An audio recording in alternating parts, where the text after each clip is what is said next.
Alors ce soir, on va aborder une question qui m'apparaissait simple quand j'ai formulé le sujet, mais qui m'apparaît de plus en plus compliquée depuis que j'y réfléchis, qui est sur la notion de risque. L'idée, elle est de visiter philosophiquement le rapport de notre monde contemporain au risque, notre rapport personnel au risque, en sachant que, en fait, si on essaye rapidement, on pressent bien que le rapport au risque fait partie de la vie humaine. On verra jusqu'à quel point.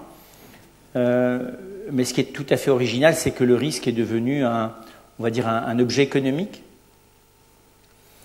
est devenu aussi un objet de fascination, relayé par le biais des médias. Je pense à tous les sports extrêmes. Et donc on voit bien que la relation de notre civilisation au risque est à la fois celle de toujours, c'est-à-dire qu'on va voir que dans le risque, il y a quelque chose d'objectivement fascinant, mais disons que la place qu'a pris d'un côté la fascination du risque et la prise de risque, j'allais dire pour le risque, pour la beauté du geste, indépendamment des enjeux, et de l'autre côté, le fait que le risque soit l'objet d'un cadrage économique, financier, des fois mathématique. Pensez à ce que c'est que les constructions mathématiques pour lancer des produits financiers comme des dérivés de crédit, ce sont des calculs de risque. Et les calculs de risque, dans les produits financiers, on a bien vu que finalement, ils étaient à la fois très élaborés mathématiquement, mais ils risquaient par moments de faire complètement perdre le sens du risque qu'on en était en train de prendre. Parce que je vous rappelle, dans le cas des dérivés de crédit, on vivait dans l'euphorie de proposer à certaines personnes de rembourser le prêt qu'on leur faisait simplement sur l'augmentation de la valeur hypothécaire de leur maison. Vous voyez l'astuce, d'accord, qui est quand même une manip qui est concevable dans un monde abstrait, mais qui dans un monde non financier ou dans une économie très élémentaire, très rudimentaire, est un risque qu'on ne prendrait jamais. Enfin, ça semblerait de la folie, dans un monde normal, de dire à des gens nous vous donnons une maison et simplement l'augmentation de sa valeur va vous permettre de la payer. Dans n'importe quelle situation, il y a un truc louche dans ce truc-là. Si le truc, on ne me le donne pas, mais en fait je le paye sans avoir à rien faire, c'est quand même bizarre. Voilà. Et on a bien vu que on n'avait pas bien éprouvé le risque d'une récession globale liée à la prise de conscience aussi du risque de chacun de ces produits financiers. Très bizarre d'ailleurs. C'est la prise de conscience du risque qu'il y avait à entreprendre les choses de cette manière-là qui a déclenché la crise, qui effectivement a montré la non-évaluation. On n'avait pas évalué le risque de prendre conscience collectivement du risque. Vous voyez le problème? C'est ça ce qui s'est passé. C'est quand vous commencez à vous apercevoir que vous êtes au-dessus du vide et que comme vous avez le vertige, vous risquez de tomber. Si vous ne preniez pas conscience du risque de tomber, vous n'auriez pas le vertige, donc vous ne pourriez pas tomber. Quelqu'un qui marche sur une planche d'1,50 m à 200 mètres d'altitude, mais qu'il ne le sait pas parce qu'il a les yeux bandés, n'a pas peur. Voilà. Il ne prend pas de risque sur 1,50 m, marcher, c'est pas très compliqué. Vous lui enlevez son bandeau, le fait qu'il soit à 200 mètres sans barrière d'un côté et de l'autre, et surtout s'il n'est pas entraîné, fait qu'il a peur. Et là, effectivement, la peur risque de déclencher chez lui la chute elle-même. Voilà. C'est un peu ce qui s'est passé, pour faire simple, en 2008. Évidemment, je simplifie beaucoup les choses, mais j'essaie d'analyser le mécanisme psychologique. Voilà, donc on en est à ce point-là, qui fait qu'en tout cas, le risque a fait une espèce connaît aujourd'hui, dans notre vie consciente, on va dire ça, parce que le risque d'habitude, on l'intègre comme tous les animaux dans notre vie inconsciente, mais le risque conscient est quelque chose qui a pris beaucoup de place médiatiquement et économiquement dans notre existence quotidienne. Et donc ça vaut le coup d'essayer de l'analyser, d'autant plus qu'il donne lieu à cette occasion à deux sentiments tout à fait paradoxaux. L'un, c'est la fascination, qui va nous faire vouloir prendre des risques. L'autre, c'est la sécurisation, qui nous fait vouloir réduire le risque jusqu'à zéro. Voilà. Donc c'est très bizarre. Alors vous avez des gens les financiers combinent les deux. Un trader, c'est quelqu'un qui combine la fascination du risque et la sécurisation du risque. Mais enfin, globalement, vous avez plutôt des gens qui économiquement cherchent à sécuriser et à fonctionner avec un risque zéro, pour avoir minimisé les risques le plus possible. Et de l'autre côté, vous avez des gens qui cherchent au contraire à prendre, je pense là encore au niveau des sports extrêmes, le maximum de risques. Alors, comment le regarder? On va le regarder en 3 temps. D'abord, on va regarder les 2 exemples qui étaient dans le titre, hein, c'est-à-dire d'un côté le risque du sport ou le risque de l'entreprise physique dangereuse pour la vie de la personne, parce que c'est ça dont il s'agit. Et de l'autre côté, on esquissera, parce que ça réclamerait de le pousser, et puis je n'ai pas trouvé moi d'ouvrage là-dessus.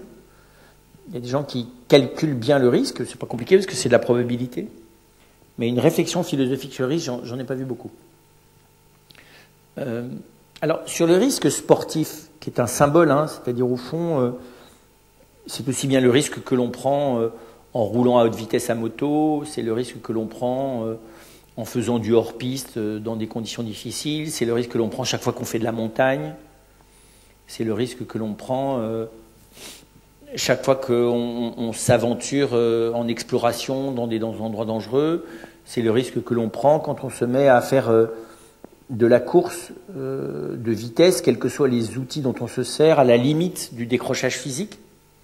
C'est aussi ce que l'on fait chaque fois que l'on entreprend une activité qui est à la limite de la résistance physique. Quand vous allez faire, vous n'avez pas besoin de faire des efforts d'escalade, mais si vous montez à partir de 6000 mètres d'altitude, enfin 4000, 5000, 6000 mètres d'altitude, vous prenez des risques pour votre corps si vous vous aventurez dans des conditions climatiques ou atmosphériques extrêmes, hein, que vous alliez en état de perte dans des milieux où il y a moins d'oxygène en hauteur, ou alors au contraire, des milieux dans lesquels vous avez une compression du corps importante en plongée sous-marine. Donc voilà, tout ce qui va mettre l'homme dans des... Alors, c'est aussi faire du... Je pense beaucoup à ce film-là qui vient de sortir, qui s'appelle... ça y est, j'ai oublié le nom, qui est sur The Walk, qui est sur l'exploit de Philippe Petit, je crois bien que c'est Philippe qui s'appelait, qui a traversé, vous savez, les Twin Towers sur un fil. Voilà, donc le funambulisme, c'était l'exemple même du risque, le funambulisme. Le cirque est un lieu dans lequel est un lieu extenant du risque physique, que ce soit le trapèze, que ce soit les lions, ce serait marrant de voir comment est-ce que dans le cirque vous avez le risque et le rire. En gros, la virtuosité, le risque et le rire, c'est les trois grandes figures du cirque. Et donc c'est très frappant. Dans ce risque-là, qu'est-ce qu'on fait? Eh bien, on amplifie ce qu'évidemment nous vivons tous les jours. C'est-à-dire que quand on observe de près, on voit bien que l'intégration du danger est quelque chose qui est préconscient. La maîtrise du danger est normalement l'objet de ce que l'on appelle le courage en termes vertueux. C'est-à-dire la capacité d'affronter la peur du danger, la peur étant l'indice du côté du ressenti du risque. Normalement, quand la peur fonctionne comme un sentiment, une émotion saine, elle est reliée à la perception sensorielle, objective, d'un risque pour le corps humain et son intégrité. D'un risque pour le corps humain, son intégrité, voire sa survie. En gros, c'est-à-dire que vous avez des différents degrés. Intuitivement, nous sentons bien quand le risque est d'être simplement bousculé, le risque est d'être blessé, le risque d'être gravement blessé ou le risque est de mourir, ce n'est pas le même. On évite une balle de tennis qui vous arrive en pleine figure, mais évidemment, le degré de perception du danger, alors le taux d'adrénaline, il varie selon les gens, hein, parce que vous avez des gens qui s'affolent pour pas grand-chose et d'autres qui n'ont pas du tout conscience du risque dans des situations graves, mais je ne parle pas des situations pathologiques. Normalement, dans un fonctionnement sain, on a une perception qui est presque immédiate, qui est animale d'ailleurs, qui n'a rien de spirituel ou d'humain, une perception animale du degré de risque.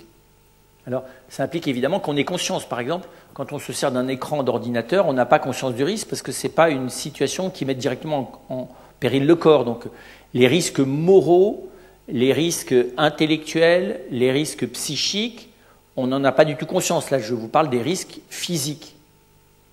Et le sport, les sports extrêmes visent à essayer de manière raisonnée, courageuse et raisonnée, d'aller à l'extrême des capacités, des capacités corporelles. Parce que on ne prend pas du risque pour prendre du risque. on essaye, le challenge, c'est d'essayer de pousser les capacités corporelles aux limites de leur capacité, à leurs limites. Vous faites de l'apnée le plus profond possible, vous essayez de ramer au milieu de l'océan le plus longtemps possible. Enfin, là, vous essayez de vaincre, de repousser la limite corporelle. Et quand on est à cette limite, et que cette limite comporte un risque pour le corps, il y a une espèce de fascination. Alors, d'où est-ce qu'elle vient? Elle est d'abord la fascination de faire plus. Vous voyez, et là, on est dans du plus presque quantitatif. Hein. C'est pas du plus quantitatif. On n'a pas de risque à essayer de peindre mieux que la veille. On a du risque à essayer de courir en vélo encore plus rapidement que la veille, ou le risque d'essayer de soulever un poids supplémentaire de la veille, ou de sauter en saut à la perche ou en saut en hauteur plus haut que la veille. Alors c'est très étonnant, d'ailleurs on peut non pas se faire peur, mais oui, par exemple, je prends l'exemple du saut en hauteur où il n'y a aucun risque objectif. Qu'est-ce que vous risquez à part de... Mais vous pouvez avoir une émotion qui est exactement la même. Vous avez une simple barre que vous allez bouger. Là, sur la perche, je veux bien qu'on se fasse un peu mal au besoin si on tombe mal, mais le saut en hauteur, pas du tout. Vous pouvez même jouer aux boules, d'ailleurs, c'est très marrant. Les émotions qu'il y a autour du tenter, réussir, tenter, rater. Vous voyez, très bizarre. Et on voit bien, on peut avoir autant d'adrénaline à jouer aux boules qu'on en a à sauter en hauteur, qu'on en a à faire du slalom entre les voitures avec une moto de course, voilà. Ou qu'on a de faire je ne sais pas trop quoi, quelque acrobatie bizarre et dangereuse. Et donc ce qui est intéressant là, c'est que ce qui fascine l'homme n'est pas tant le risque, c'est de repousser sans cesse les limites qui sont les siennes, avec sans doute un sentiment à la fois de puissance, de domination sur soi et de supériorité sur les autres, ou en tout cas sur soi-même. Et en même temps, comme si le degré de risque donnait une valeur aux choses. Alors ça, c'est très particulier, parce qu'en soi, c'est absurde. C'est pas parce que vous avez plus risqué votre vie que vous valez plus, mais bizarrement, si. Quelqu'un, d'ailleurs on dira spontanément, quelqu'un qui a sauvé autrui au risque de sa vie vaut plus, à nos yeux, spontanément, que celui qui a sauvé autrui sans risque de sa vie. C'est vrai, vous retenez un enfant qui va sauter dans le vide sur le balcon parce qu'il joue, voilà, vous lui avez sauvé la vie. Vous plongez du pont pour essayer de nager dans une eau glacée et sauver quelqu'un. Dans un cas, on va vous considérer comme ayant fait votre travail, et dans l'autre cas, comme un héros. Est-ce que c'est juste, si vous êtes un sportif qui maîtrise parfaitement le fait de nager dans l'eau glacée, c'est rien. Voilà, donc concrètement, c'est très étonnant que plus la personne a mis en risque son intégrité ou son existence physique au bénéfice d'autrui, et plus on estime qu'il y a une valeur à son acte. Encore une fois, il y a des situations où ça semble vrai, quand quelqu'un, encore une fois, agit au risque de mourir, au risque d'être malade. Je parlais tout à l'heure de tous les gens qui ont aidé je reviens de la Guinée, qui ont aidé les gens qui avaient Ebola. Il y a quand même 300 personnes qui sont mortes. Je sais pas, 300 soignants, c'est quand même beaucoup, 300 personnes qui ont donc donné leur vie, qui ont pris le risque de mourir pour soigner. Alors, parmi les autres qui sont morts, il y en a sans doute dans les familles. Il y a eu des solidarités sans doute qui étaient au risque de mourir, mais celles qu'on objective plus facilement, c'est les soignants. Et donc c'est vrai qu'on peut dire que là, il y a une prise cette prise de risque est au fond d'envisager sereinement, courageusement, la possibilité de perdre sa vie pour le bien d'autrui. C'est pas rien. Enfin, c'est ce que font des gendarmes, des policiers, des militaires. Enfin, donc vous avez un certain nombre de situations. Vous avez des gens d'ailleurs qui s'engagent de manière chronique, enfin systématique, je pense les gendarmes qui font du sauvetage en haute montagne, là, je sais pas si... Donc voilà, là il y a une prise de risque objective. Alors, ce qui est édifiant, c'est que c'est pour le bien d'autrui, et on voit bien d'ailleurs, on estime plus quelqu'un qui va prendre un risque, encore une fois, d'accident ou de mort ou de maladie importante, sans qu'elle soit nécessairement mortelle, pour essayer de sauver la vie d'autrui, on aura plus d'estime que celui qui a accompli un pur exploit sportif. C'est vrai, c'est normal d'ailleurs. Et on aura d'ailleurs plus d'estime pour le sportif que celui qui prend des risques inconsidérés, parce qu'il est fasciné par le risque et qu'on estime qu'il prend des risques qui sont démesurés. Ce qui n'est pas facile d'ailleurs de savoir à quel moment le risque est démesuré, c'est qu'il n'a sans doute pas été rationnellement calculé. Sauf que quand vous êtes par exemple un montagnard, vous pouvez essayer de calculer rationnellement le risque, puis un beau jour être pris par autre chose que simplement du calcul. C'est compliqué, de savoir à partir de quand les gens qui prennent... Je pense moi à ce jeune là qui a voulu descendre l'Everest en surf, on voit bien là, on a une vidéo qui est très impressionnante. La première fois, on voit bien qu'il prend un risque et qu'il essaye de se laisser raisonner par ceux qui l'entourent, et donc il entreprend son essai dans un cadre relativement serré. Et puis il a tellement été impressionné par ça qu'il reprend. Il a disparu, enfin on l'a jamais retrouvé, donc il est sans doute, enfin il est très certainement mort même. Et on voit bien d'ailleurs le changement d'esprit. On voit bien comment est-ce que dans un cas, le risque sportif n'est encore une fois pas le risque héroïque au sens de risquer sa vie pour sauver autrui, mais on voit bien l'ivresse qu'il y a à prendre du risque. En tout cas, ce que l'on voit, c'est que dans les trois cas, quoi qu'il en soit de la valeur morale de l'action de la personne face à ce risque, je dirais à la limite, ce n'est pas ça qui m'intéresse. Ce qui m'intéresse, c'est le risque lui-même. C'est-à-dire le fait d'être face à une menace qui normalement est une menace, je vous dis, ou de perte d'intégrité corporelle par la maladie ou par l'accident, ou de mort. Donc c'est intéressant, pourquoi? Parce que l'homme est face à sa fin. C'est quand même ça. Évidemment quand il y a un risque de mort, mais même quand il y a un risque de perte d'intégrité. Il est, je sais pas comment dire ça, il est face à lui-même de manière particulière. C'est pas si courant les situations où je suis face à la possibilité d'handicaper ou de supprimer mon existence, d'entraver radicalement par un accident, par une maladie grave ou par la mort. Et on voit bien d'ailleurs du coup que après ça, le risque, c'est le cas de le dire, il est de vouloir étendre cette notion à tout. C'est-à-dire qu'en gros, est-ce que quand vous sortez de chez vous le matin, vous prenez des risques? Est-ce que si vous marchez sur le verglas, vous prenez des risques? Est-ce que si vous brossez les dents, vous prenez des risques? Est-ce que si vous mangez de la viande dont vous ne savez pas de manière absolument garantie l'origine, vous prenez des risques? Oui, je veux dire, c'est qu'après ça, on risque de passer du risque en situation significative, c'est-à-dire celle où le danger est perçu par la personne comme immédiate et elle a à y faire face. Donc elle est face au danger de la perte ou de la perte d'intégrité définitive ou durable de son existence.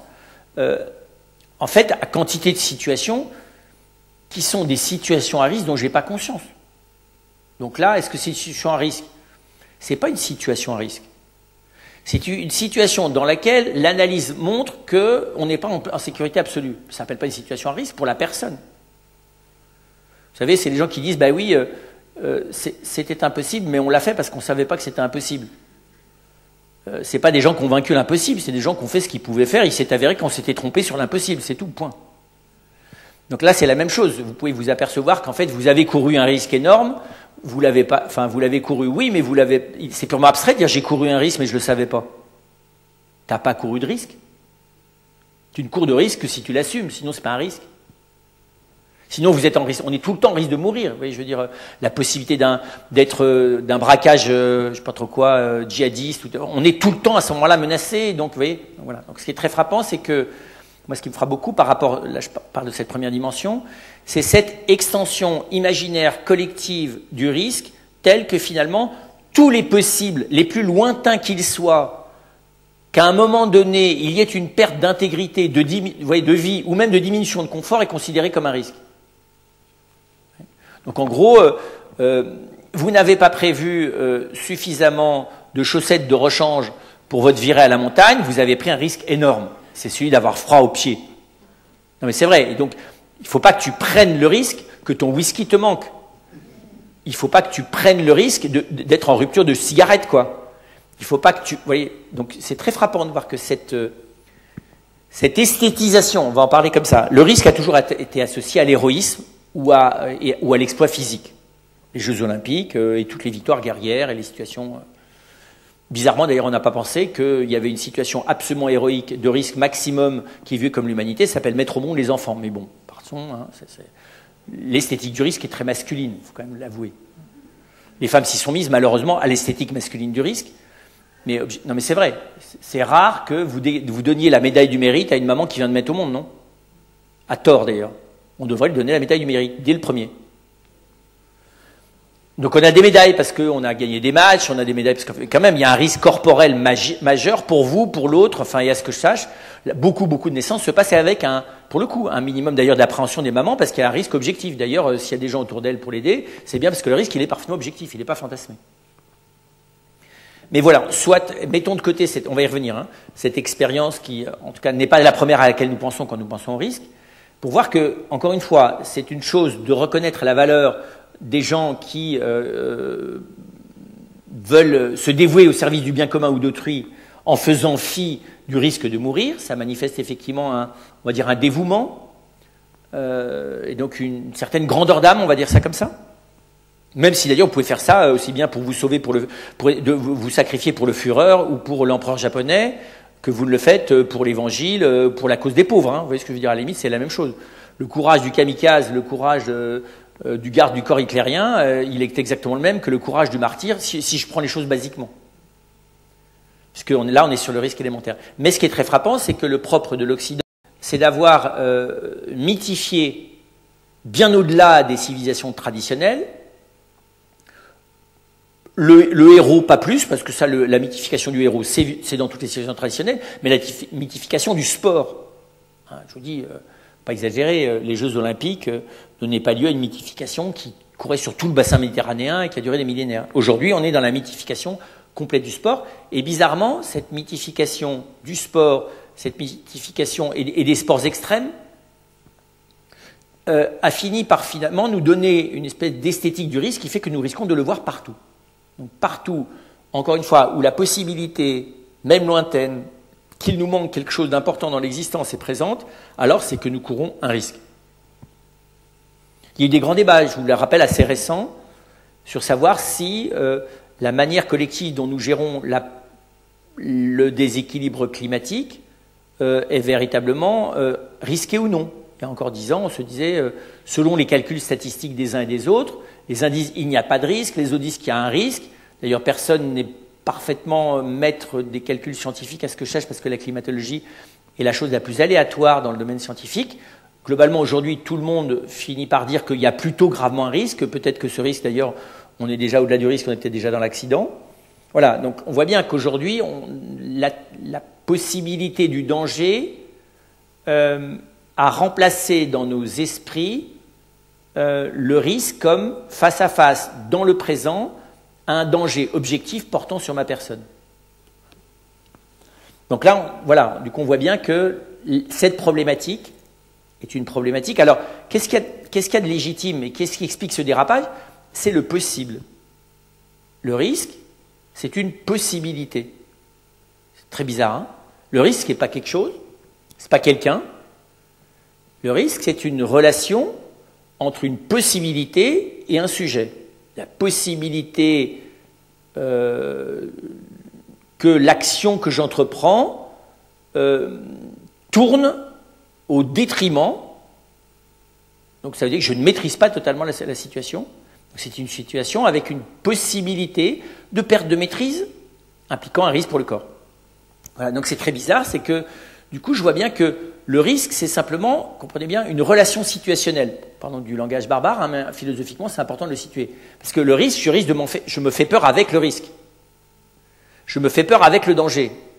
Si je suis très rigoureux, ce dont j'ai peur, c'est du danger certain. C'est pas du danger possible. La vraie peur, la peur élémentaire, la peur strictement, on va dire, qui peut être accompagnée de vertu et de raison, c'est celle devant le danger réel. C'est quelqu'un qui vous braque un pistolet sous le nez et qui dit maintenant je vais t'abattre. Ou très différemment, quand les All Blacks crient le haka et que vous êtes en face d'eux et que vous avez bien compris qu'ils vous veulent la mort, en tout cas au titre du football. Que là, vous avez raison d'avoir peur parce que le danger est objectif vu ce qu'ils sont en train d'exprimer. Je fais que vous rapportez le témoignage de Daniel Herrero qui a été 2-3 fois dans sa vie face aux All Blacks. Il dit on a raison d'avoir peur. Hein, parce qu'on est vraiment face à un vrai danger. Et le haka est juste là pour le manifester et pas pour l'amplifier. Enfin, on risque de perdre, quoi. On risque pas la vie, hein, mais on risque vraiment de perdre. Et donc, et le courage s'exerce d'abord par rapport à ça. Et on voit bien que du coup, là, on est dans de l'objectivité, normalement presque pure, si on arrive à repérer l'objectivité de la menace que j'ai en face de moi. C'est autre chose que quand vous êtes dans les possibles. Dans les possibles, alors il y a une probabilité dans les possibles. On va revenir, ça va nous entraîner sur l'entreprise tout à l'heure. Il y a une probabilité. Il y a deux choses. Puis-je apprécier correctement la probabilité, donc la possibilité du danger grave? Deuxièmement, est-ce que je l'évalue de manière juste? Là, ça devient complexe. Vous avez des circonstances où vous ne pouvez pas l'évaluer. Vous n'avez pas les éléments pour évaluer. Par exemple, la situation est totalement neuve. On ne s'est jamais retrouvé dans cette configuration, donc on ne sait pas quel est le degré de risque que l'on prend. C'était l'exemple des médicaments, là, tentative des médicaments. Et puis vous avez d'autres situations dans lesquelles il y a une possibilité d'évaluer la probabilité d'un danger objectif, mais vous n'en êtes pas capable, ou bien parce que vous êtes inhibé, ou bien parce que vous avez une déformation interprétative. Il paraît que les dératés, je ne sais pas quels sont exactement, je ne suis pas médecin, mais ont une plus grande difficulté à apprécier les réelles probabilités du risque. Donc ils s'embarquent dans des situations plus dangereuses que les autres. Vous voyez, donc qu'est-ce que j'en conclus de cette question du risque sportif? Je vous dis, c'est d'abord l'extension de la conscience du risque dans nos existences jusqu'au ridicule, le risque d'être piqué par un moustique. Et puis, du coup, cette amplification du risque a pour conséquence d'amplifier l'évaluation probable des possibles négatifs. Ça vous marque une culture, hein. L'évaluation probable des possibles négatifs, quand ça devient un trait culturel majeur, ça veut dire que, on va y revenir, la possibilité d'entreprendre est toujours, l'évaluation de la possibilité d'entreprendre ou de faire quelque chose est toujours doublée de son nombre, c'est-à-dire la possibilité d'échouer. Et quand l'orchestration imaginaire collective de la possibilité d'échouer prend le dessus sur la mise en évidence de la valeur de la possibilité de réussir, vous voyez le problème? Eh bien, vous n'entreprenez plus. Tout simple. Si on ne valorise plus la possibilité de réussir contre l'hypervalorisation de la possibilité d'échouer, on n'entreprend plus rien. C'est clair. Parce qu'on se fait peur tout seul. Non pas sur la base d'un danger objectif, mais sur la base d'un danger possible, et souvent sur la base d'un danger possible, comprenez bien, rhétoriquement amplifié. Ce qu'on fait tous avec un enfant quand on ne veut pas qu'il fasse une bêtise. Ou bien on amplifie le danger de la punition, ou bien on amplifie le danger des risques pour lui. En gros, vous lui dites, si tu vas manger des confitures par derrière, en cachette, tu auras très mal à l'estomac et tu vas t'en repentir, ou bien tu auras une bonne raclée où tu seras puni de dessert, voilà. Bon. Vous essayez, voilà, ça s'appelle de la rétorsion imaginative par anticipation, où vous le menacez d'une possibilité. Voilà. D'ailleurs, vous avez un certain nombre d'enfants, dans un stade premier, ça leur fait rien du tout, hein. Même après, d'ailleurs, ils ont mangé la confiture, ils ont mal à l'estomac, ils vous disent même pas mal, vous leur donnez une raclée, ils vous disent toujours même pas mal. Eux, ils ont parfaitement compris que la rhétorique du risque négatif était sans efficacité. C'est pas la loi du genre quand même, hein, dans le monde qu'aujourd'hui, dans lequel on est aujourd'hui. C'est paradoxal d'ailleurs que la jeune génération dise même pas mal, alors que par ailleurs la génération des aînés que nous sommes sont complètement verrouillés de peur à l'égard du moindre danger, je vous dis, y compris du moustique, parce que tu ne sais pas si c'est pas le chikungunya de la planète, par hasard émigré après un grand ouragan jusqu'à la fenêtre de ta maison, qui va te faire attraper une maladie mortelle, qui est au moins celle de la vache folle. Bon. Non mais c'est très bizarre. Je vous dis, là je suis parti en Guinée, tout le monde m'a dit, il y a un cas en Sierra Leone. Vous voyez le Sierra Leone, où est-ce que c'est? En plus c'est un cas improbable, vous voyez. Quand même, ils sortent de 20 000 morts, c'est un peu injurieux, vous voyez. On dit que c'est fini, et on dit, tu ne te rends pas compte les risques que tu prends. C'est complètement ridicule. Vous savez, les gens, ils se précipitent, quel est le degré de risque du pays dans lequel vous allez. Mais ça dépend aussi de la partie du pays, hein. C'est comme en France, ça dépend le quartier dans lequel vous habitez ou la banlieue dans laquelle vous habitez. Autour de Paris, il y en a des assez différents dans les banlieues, ici aussi d'ailleurs. Le risque n'est pas le même partout. Ensuite, quand je regarde alors l'autre situation, qui est l'entreprise. Bien sûr que c'est vieux comme le monde, quand on entreprend quelque chose, que ça soit la construction d'une maison, partir à la chasse de l'éléphant, à la guerre contre ses ennemis, braquer une banque ou créer une entreprise, dès que on se met en interaction, vous voyez, comment dire ça, constructive avec l'environnement dans lequel on est, on risque de trouver des résistances. Voilà, donc la possibilité de la résistance des choses à nos désirs d'entreprendre font partie des choses que nous intégrons assez rapidement dans l'expérience. Et on voit bien que, selon les domaines, les probabilités de rencontrer des obstacles, ils sont tout simplement évaluées par l'expérience. Donc en gros, il y a des domaines dans lesquels les obstacles sont nombreux, il y a des domaines dans lesquels les obstacles ne sont pas nombreux. Les domaines dans lesquels les obstacles ne sont pas nombreux, on n'a pas le sentiment de prendre des risques en entreprenant. C'est vrai. Vous sortez de chez vous par temps sec en printemps, et vous avez 20 ans, et vous êtes à peu près en santé. Voilà, vous n'évaluez pas la statistique mondiale de savoir quels sont les gens du même type que vous, du même âge que vous, qui sont sortis dans les mêmes conditions et qui se sont tués parce qu'ils ont glissé sur une peau de banane à la sortie. Voilà. Okay, vous ne vous laissez pas impressionner par la probabilité, parce que l'expérience immédiate vous montre que, par expérience, entreprendre ce type de choses n'est pas dangereuse au dernier degré. Ça l'est un peu plus de sortir de sa douche sur un carrelage glissant sans descendre de bain. Voilà. Enfin, normalement, vous l'avez intégré, les 2 ou 3 fois, vous avez manqué de glisser. C'est pour ça d'ailleurs que c'est en vieillissant. Enfin, heureusement qu'on ne naît pas vieux, parce que vous voyez, je veux dire, on a le temps. Enfin, voilà.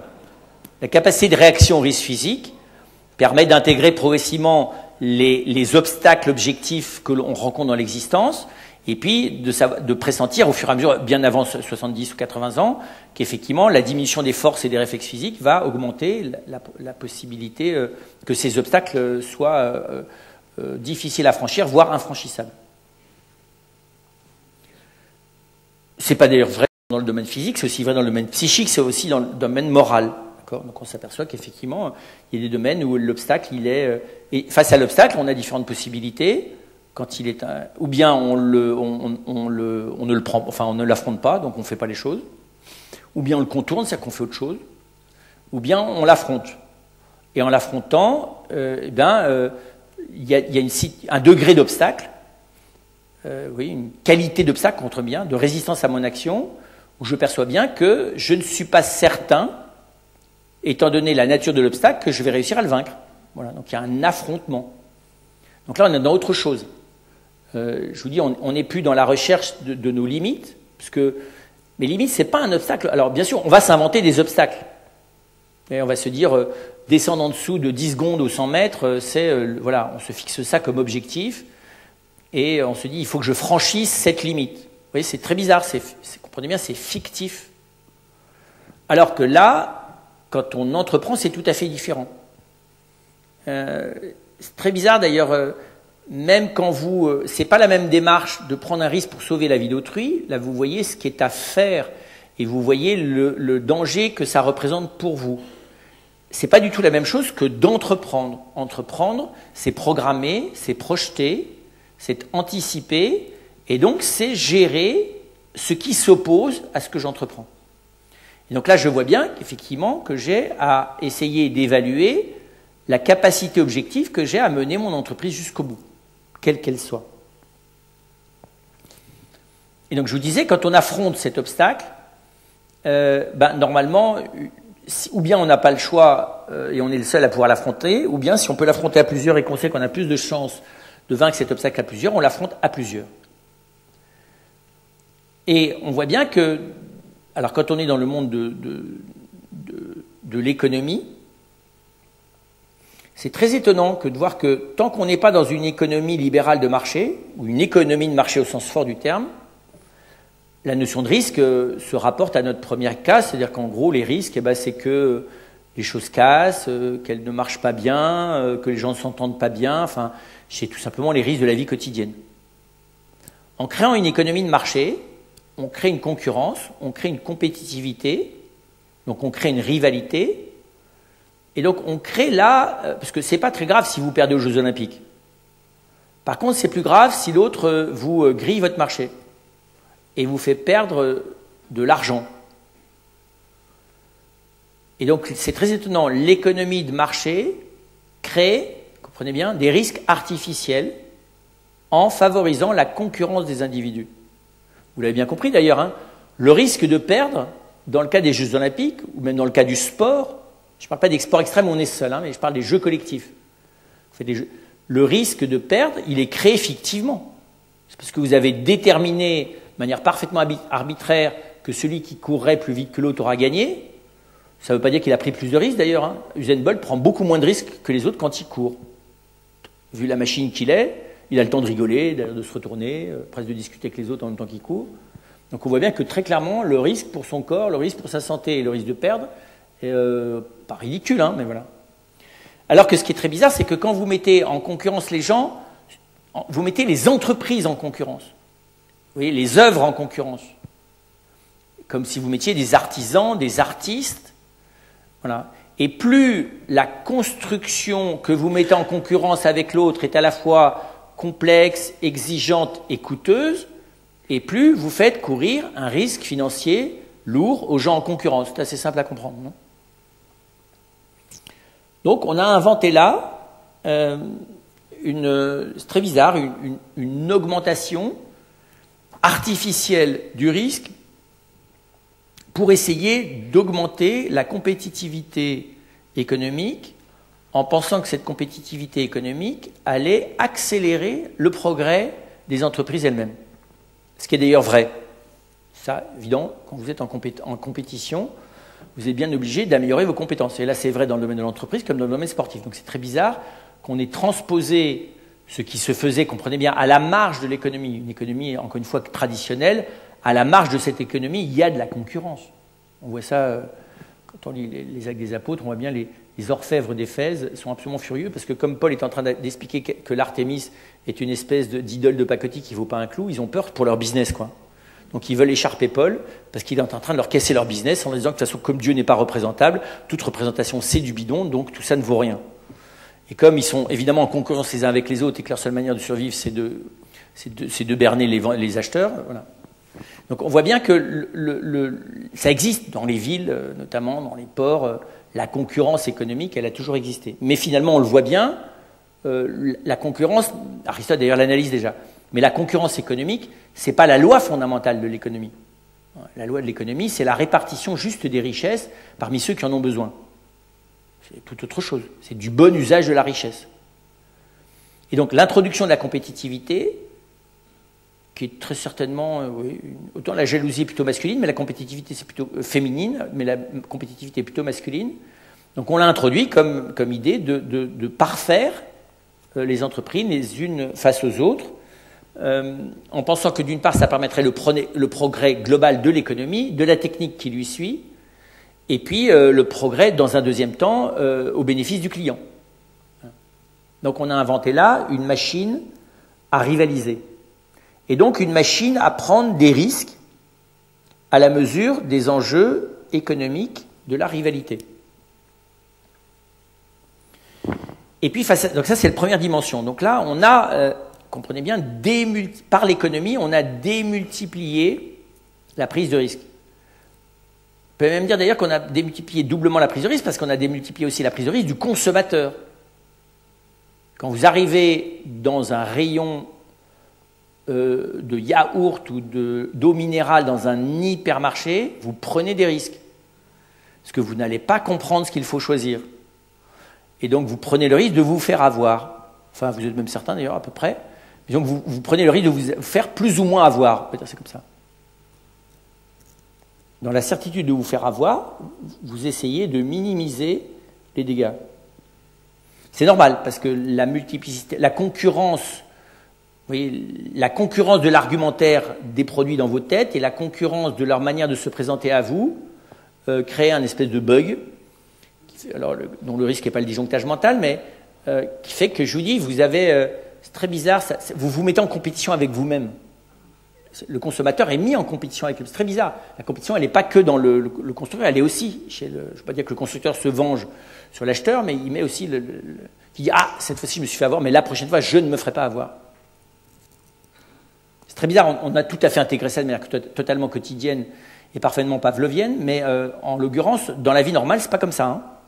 On n'est pas toute la journée en train de devoir faire des milliers de choix sur des choses parfaitement secondaires, en ayant toujours le sentiment de se faire avoir, et en se disant, la prochaine fois, j'essaierai de prendre moins de risques.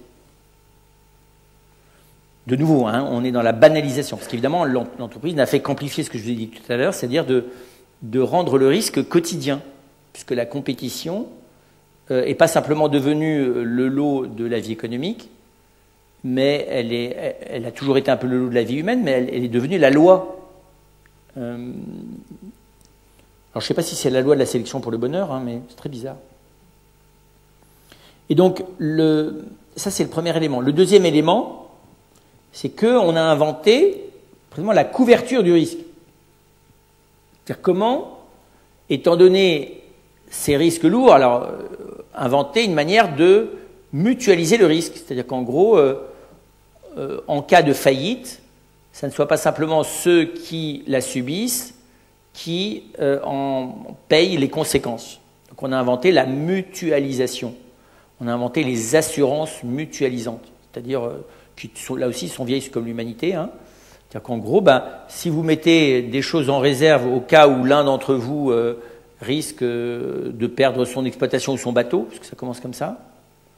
Et donc c'est un vieux calcul de l'homme que de dire que finalement on va dire beaucoup plus simplement, la solidarité à plusieurs permet d'assumer des entreprises individuelles plus risquées. On va dire ça comme ça. Parce que si vous assurez le risque à plusieurs, ça permet que chacun pousse plus loin les risques qu'il prend.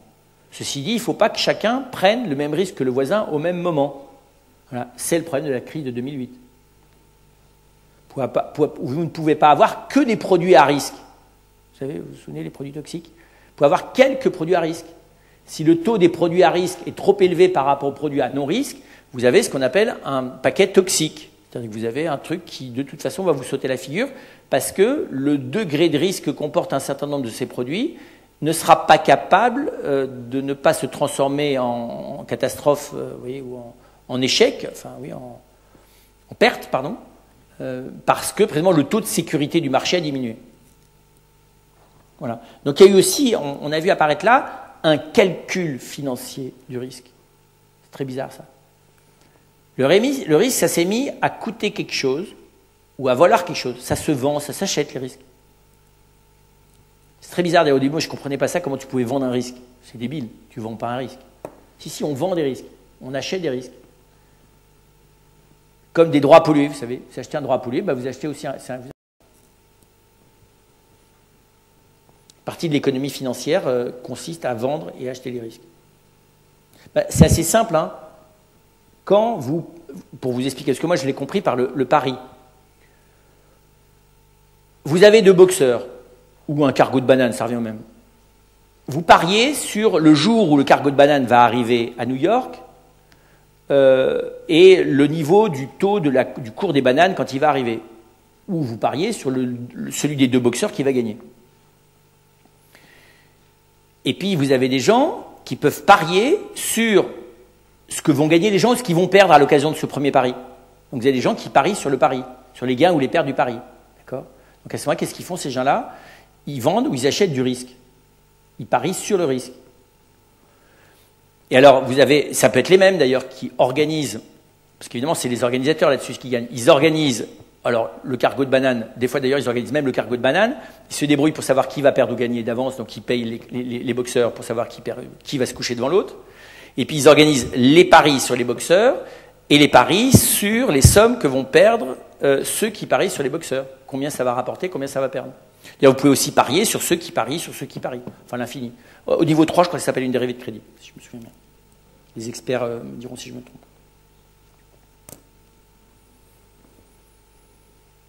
Parce que vous avez l'assurance, puis vous avez la réassurance, vous avez les assurances qui assurent les assurances. Quoi. Et donc, vous voyez bien que, finalement, ça veut dire que la possibilité calculée que quelque chose échoue devient un argumentaire de vente, un argumentaire de mise à disposition de votre argent au service de l'assurance. Très bizarre. Hein. Donc on vous dit, pour vous expliquer bien comment ça commence, parce que moi j'ai mis du temps. C'est assez simple une fois qu'on a compris, mais les trois quarts des gens qui font ce genre de choses ne savent pas ce qu'ils font, mais ils le font bien. En gros, on vous dit, vous risquez de mourir, étant donné votre métier, tout ça, votre niveau cardiaque, vous risquez de mourir avant 60 ans. Étant donné la situation dans laquelle sera votre famille, il vaudrait mieux que vous mettiez de l'argent de côté. Donc, vous risquez. Hein. Tout ça est purement... Donc, c'est du risque, c'est pas du réel. Et donc, nous vous proposons de mettre un certain nombre de votre argent de côté. Une partie, on va l'utiliser comme nôtre, et l'autre, on va l'utiliser comme vôtre, mais on va l'utiliser. Et ce qu'elle rapportera, ça sera pour nous, pas pour vous. D'accord ? Éventuellement, d'ailleurs, ça sera un peu pour vous et beaucoup pour nous. Donc, nous allons utiliser l'argent qui, un jour, pourrait servir, si vous allez mourir, pour les vôtres, si sont en situation difficile. Et en attendant, vous nous laissez nous en servir comme ça nous arrange. C'est très bizarre, non, comme manière de faire, non ? Je ne sais pas si vous voyez. Dites à quelqu'un, écoute, tu me donnes ta voiture, je vais m'en servir, je vais la revendre, je vais en acheter une autre. À la fin, finalement, en me débrouillant bien, si j'arrive à jouer bien, j'aurai 2 voitures. Et le jour où tu vas casser ta pipe, je donnerai une des 4 voitures sur lesquelles j'aurai réussi. Voilà, une des 4, je la donnerai à tes enfants. Bon, pourquoi pas, hein ? Encore faut-il que vous mouriez dans les conditions précises, je vous le rappelle. Et que vos enfants, vous en ayez, et qu'ils aient vraiment, qu'ils trouvent le moyen, à ce moment-là, d'user de cet argent de manière appropriée. Peut-être qu'il aurait mieux fallu, d'ailleurs, qu'en amont, vous donniez de l'argent déjà à vos enfants pour qu'ils apprennent à s'en servir. Enfin, vous voyez, mais c'est 2 manières de faire. Je suis un peu méchant, hein, mais je pense que le monde de l'assurance ne se rend plus compte qu'il couvre, comme il appelle, des quantités de risques, c'est-à-dire qu'il imagine des quantités de possibilités qui touchent tous les domaines de l'existence, qui vous arrive un problème, et qui vous propose d'avance de vous rembourser au nom de la possibilité que le jour où il y aura un problème, en vous faisant mettre de côté, finalement, plus que ce que ça va vous coûter si vous arrive rien. Voilà. Ben oui, parce que si vous arrive rien, il vous arrive rien, donc on ne va jamais vous le rembourser, vous l'avez mis de côté. Et évidemment, statistiquement, le nombre de gens auxquels il arrive des malheurs, sauf dans les cas, vous savez bien, de catastrophes collectives. Mais en dehors de ces situations de catastrophes collectives, il faut tout d'un coup assurer les remboursements de milliers de problèmes simultanés pour la même assurance. La plupart du temps, évidemment, plus on a de personnes et plus on couvre un nombre de risques nombreux. Et quand on sait d'ailleurs à la louche, finalement, il n'y a pas tant de risques que ça dans une existence humaine. Il ne faut pas non plus exagérer. Par rapport à ceux qu'on... Parce que c'est ça la rhétorique pour aller jusqu'au bout, parce qu'on est là-dedans toute la journée. On va vous faire la liste de ce que vous risquez. Et donc on va vous proposer de vous assurer pour chacun de ces risques. Sauf que sur les 120 risques qu'on vous propose dans votre vie réelle, au pire, va vous arriver 4 ou 5 de ces événements malheureux, non ? Et vous êtes assuré pour les 100... j'exagère bien sûr, hein, de manière tout à fait abusive, je m'excuserai auprès des assureurs, mais pour les 116 autres. D'accord ? Mais au cas où.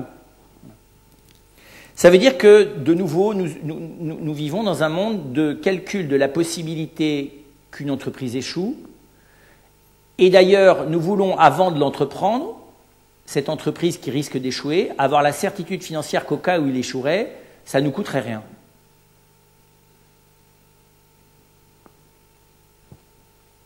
Ça crée une culture, parce que ça va quand on vient d'inventer la chose, mais quand on l'a inventée depuis plus d'1 siècle, ça crée une culture, qui est une culture de la conscience des risques, une conscience démesurée, voire pathologique, beaucoup trop large, très amplifiée, dont la composante économique nous paraît essentielle. C'est-à-dire que dès que vous prenez un risque, vous demandez, dès que vous entreprenez quelque chose, vous demandez combien ça me coûte, ce qui est normal, ou combien ça risque de me coûter. Vous voyez bien, vous prenez un billet TGV, vous prenez n'importe quoi, on vous dit, mais au cas où ça ne marcherait pas, vous ne voulez pas verser 2 € d'assurance ? Bientôt, c'est ce qu'on fera. Vous voyez, on vous donnera, on vous offrira, vous achèterez un croissant le dimanche matin. Est-ce que vous ne voulez pas verser 0,50 centimes d'euros au cas où vous ne parviendrez pas jusque chez vous pour pouvoir le manger ? On dirait la probabilité que je rate mon train est plus importante que la probabilité que je ne revienne pas chez moi. Ça dépend comment vous vous organisez, ça. Hein.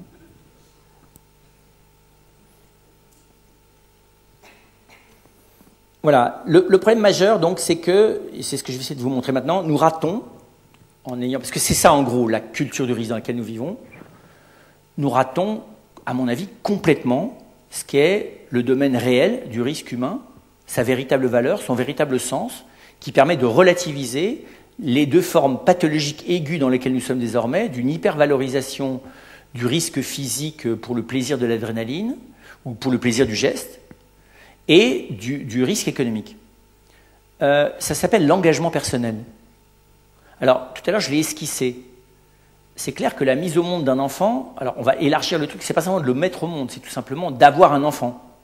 C'est-à-dire qu'en gros, c'est infiniment plus risqué, avec des données statistiques d'être incapable d'assumer la situation beaucoup plus élevées que partout ailleurs. Quels sont les parents qui prétendent être capables d'assumer la situation qui consiste à aider une personne auquel ils ne comprennent rien à parvenir à l'âge adulte de manière autonome et mûre? Aucune capacité d'assurer ça, ils n'en ont pas la formation ni la compétence.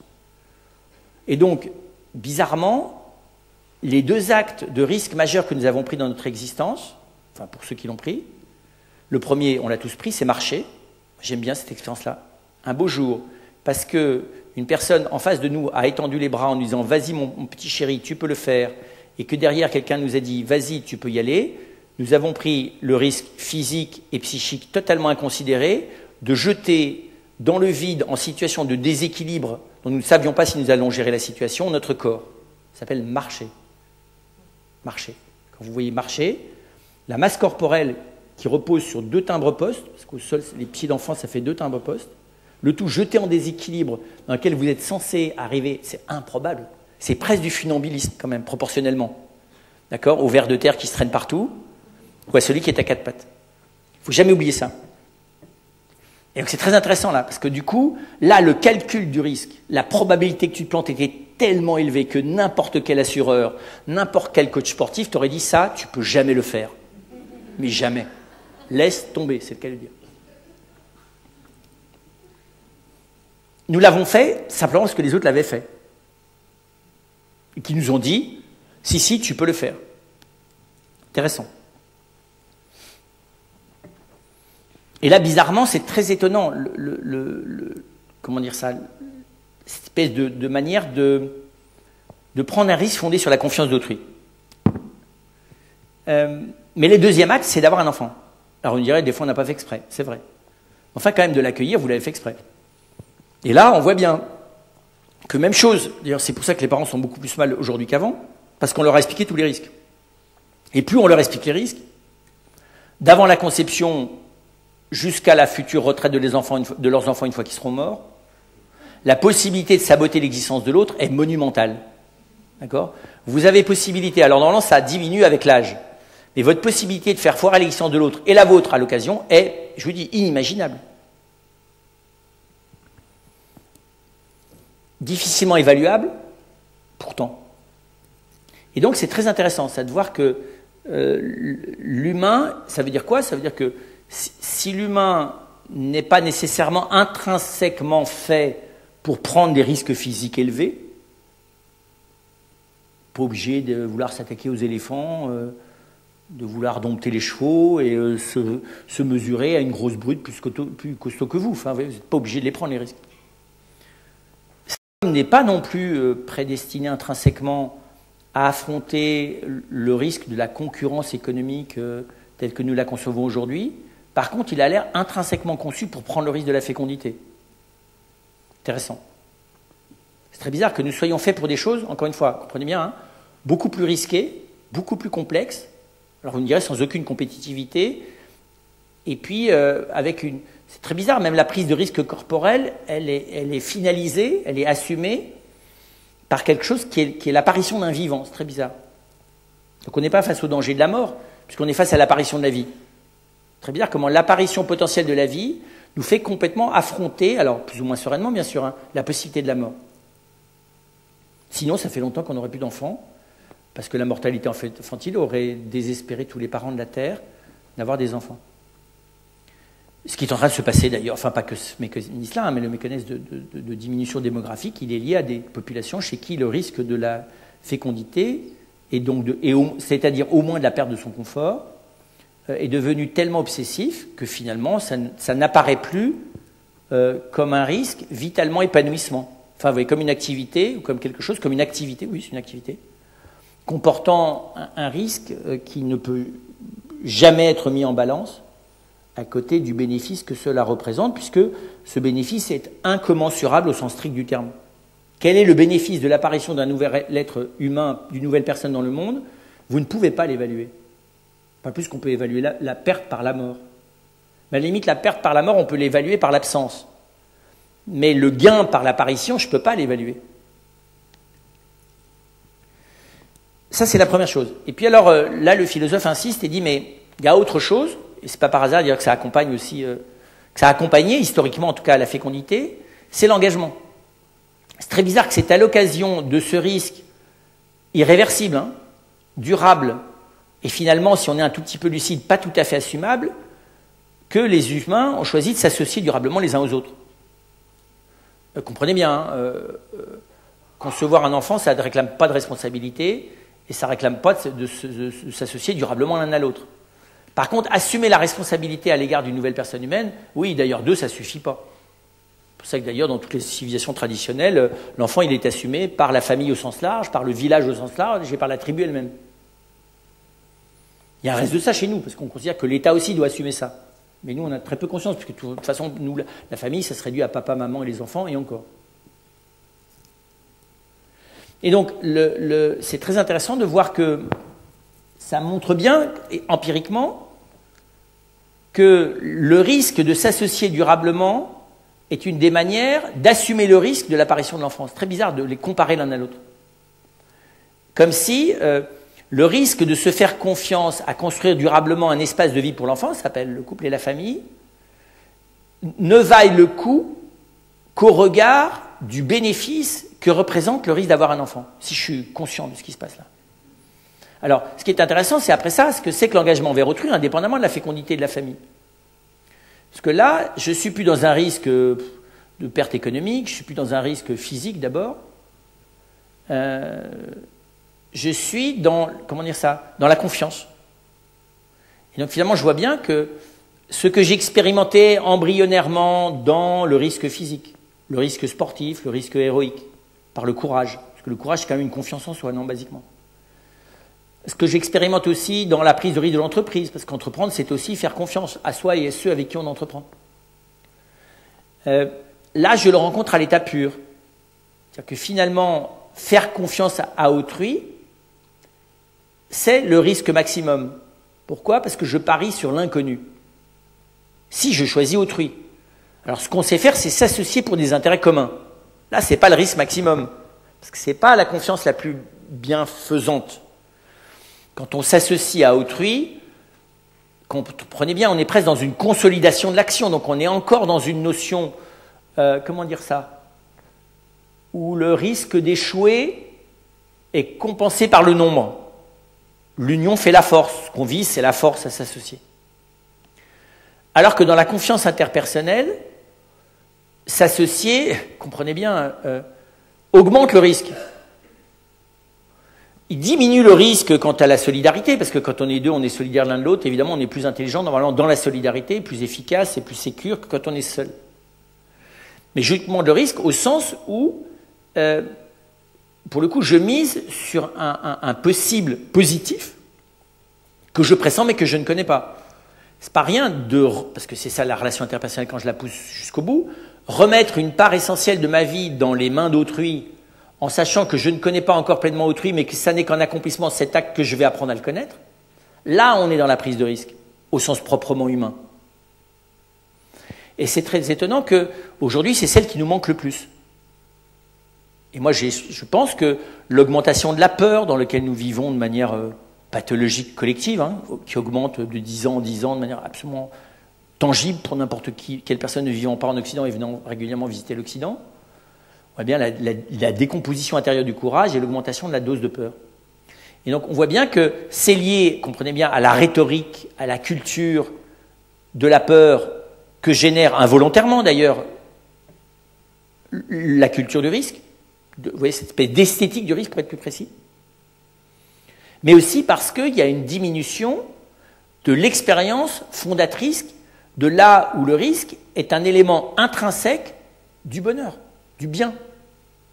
Le risque de la liberté de l'autre, le risque de l'autre. Donc là, ça devient intéressant. C'est-à-dire qu'en gros, nous continuons à prendre des risques sportifs, nous prenons pas mal de risques économiques, même si dans les deux cas, nous cherchons à avoir les assurances maximum qu'il nous arrivera le moins de dégâts possible. Par contre, là où nous flanchons, c'est sur ce que soulignait une fois de plus ce GICIN, c'est le courage de la confiance en autrui. Et donc c'est très étonnant de voir que je pense que là où est l'enjeu du risque pour le monde dans lequel nous sommes, ça n'est pas d'abord le risque économique, ça n'est même pas d'abord le risque écologique. Ça n'est pas d'abord le risque sanitaire, ça n'est pas d'abord le risque terroriste. C'est le risque de la confiance en autrui. Parce que c'est le seul, encore une fois, risque dans lequel... comment expliquer ça? Je repousse sans cesse la limite. Il y a un moment donné où dans n'importe quel risque, il y a un moment donné, j'atteins une limite. La confiance a une capacité infinie, oui, de croissance. Et elle a aussi une capacité presque infinie de contagion. C'est ça qui est très étonnant. La peur est contagieuse, mais la prise de risque de la confiance est contagieuse sous la forme du bonheur. C'est-à-dire qu'en gros, des gens qui choisissent de s'engager l'un vers l'autre, et par qui précisément, et qui vont devenir, comprenez bien, le bien l'un de l'autre, et par là indirectement la sécurité l'un de l'autre, et l'appui pour pouvoir l'un et l'autre prendre dans tous les domaines de l'existence des risques supplémentaires, parce que précisément ils peuvent compter radicalement l'un sur l'autre, c'est quelque chose qui met les gens dans un tel état d'autodéveloppement que ça crée l'envie chez les autres. Voilà. Et donc c'est très étonnant de voir que, alors l'entreprise peut devenir un espace comme ça, si elle choisit d'être un espace de confiance plutôt qu'un espace de délégation du risque qui consiste en fait à laisser les inférieurs s'en prendre plein la figure en cas de danger. Mais où au contraire, la prise de risque collective est fondée sur la confiance que les individus ont les uns dans les autres et ont de leur engagement les uns dans les autres dans les situations difficiles. Je prends un exemple très simple. J'ai eu à travailler pour une entreprise de télécom qui était en situation difficile et qui risquait de perdre sur le marché, de se trouver non seulement en perte de vitesse, mais même en risque de ne plus pouvoir assumer la concurrence.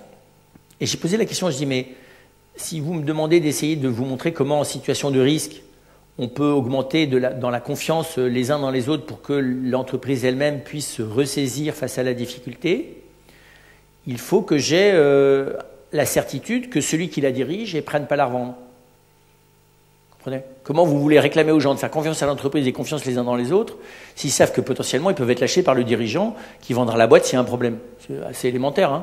Si le général de l'armée s'en va au moment où on risque, je veux dire, tu ne fais pas confiance à ton général, fais confiance à ton armée. Et donc c'est très, vous voyez, c'est significatif de voir que le tissu de la vie sociale et la santé d'une communauté humaine est directement lié à la prise de risque de la relation envers autrui. Alors, il y a la prise de relation envers autrui, la prise de confiance, pardon. Le risque de la confiance, la prise de risque de la confiance envers autrui. Alors, là où elle est plus facile, c'est quand elle est l'objet, cette confiance est à l'occasion d'une amitié, d'une complicité profonde humaine. Là où elle est plus difficile, c'est quand l'autre n'est pas fiable. Et ça, c'est intéressant. Comment est-ce que je prends le risque de faire avec les personnes avec qui je vis, auxquelles je ne peux pas accorder pleinement ma confiance? Comment je prends le risque de l'autre? Comment ma confiance va au-delà du fiable évalué? C'est une vraie question, ça, je pense. C'est la question de l'enfant, on voit bien, éducative. C'est la question des gens en situation critique qui, jusqu'à ne sont pas capables de prouver qu'elles parviendront à s'en sortir, mais qui ont besoin de la confiance comme condition sine qua non pour s'en sortir. Vous voyez ça? S'il n'y a pas la confiance, ils ne s'en sortiront pas. Sauf qu'il faut que la confiance ne peut pas reposer sur un acquis, s'il n'y en a pas. Et donc ça, là je pense personnellement que c'est la prise de risque maximum. Quand j'apprends à faire confiance, alors pas démesurément, mais en partie à perte, au risque de perdre, à quelqu'un chez qui la confiance est une condition sine qua non pour pouvoir se développer elle-même. Cette situation, je vous dis une fois de plus, on peut la rencontrer avec l'ado, on peut la rencontrer avec voilà, une situation critique. Hein. C'est très frappant ça, parce que là, cette prise de risque-là, elle opère ce qu'on appelle une résilience. Non seulement chez la personne, c'est souvent ce qui permet à la personne de s'en sortir, c'est le cas de le dire, de passer d'une spirale négative dans laquelle voilà, elle ne parvient pas à se sortir de la dévalorisation d'elle-même. Elle est précisément obsédée par le risque de l'échec. Et obsédée par le risque de l'échec, elle le déclenche. Le déclenchant, déclenchant les signes de l'échec, elle ne fait que perdre encore plus confiance en elle-même. Voilà, ça s'appelle la perte de confiance en soi. Et on voit bien là qu'on est dans le mouvement inverse de la vie. Hein, on est dans un mouvement qui va vers la mort, qui est la perte progressive de la possibilité de prendre des risques qui vont aboutir à une réussite. Et la personne se replie sur elle-même. Alors, il est à souhaiter d'ailleurs que, vous voyez, c'est le façonnement économique et social dans lequel est un pays comme le nôtre. Va-t-il se mettre à se replier sur sa difficulté à assumer les risques dans lesquels il est pour plonger vous voyez, dans une espèce de repli sur soi? Ou bien va-t-il essayer de se relever voilà. Et on le voit bien, la question est de savoir quel degré de confiance nous allons accorder, non pas à nos gouvernements, mais à notre propre peuple. C'est très étonnant ça. Donc, à quelle confiance nous allons nous accorder nous-mêmes et à nos voisins. Donc, ça me semble intéressant, ça, de voir que le risque le plus grand, c'est d'espérer l'avenir, quand il n'est pas certain. Se projeter dans l'espoir, ce n'est pas du risque, c'est de l'illusion. Croire à des lendemains qui chantent dans la bouche d'un dictateur ou d'un vendeur d'idéologie, ce n'est pas difficile, il suffit de se laisser fasciner par le discours. Mais espérer dans une situation difficile, ce qui veut dire croire en l'avenir, hein, c'est prendre le risque de miser sur la part humaine du peuple ou des personnes dont il s'agit, y compris quand seule cette confiance dans leur part humaine rendra éventuellement possible le fait de se relever.